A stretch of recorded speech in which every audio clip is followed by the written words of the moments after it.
তোমাকে বৃষ্টির শব্দ পাঠালাম, যেমন চাও।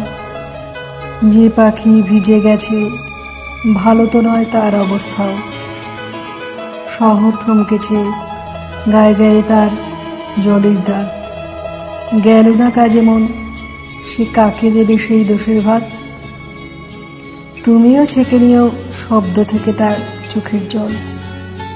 হৃদয়ে কিছু নয়, সন্ধে হয়ে আসা মফস্বল। একলা হাটে কেউ লুকিয়ে ভিজা ডানা, নিরুদ্দেশ বলে না সবটুকু, জলেই রেখে যায় কথার রেশ। তুমি কি চেনো তাকে? ঠিকানা ভিনদেশ, অচিন গাঁও। তোমাকে বৃষ্টির শব্দ পাঠালাম।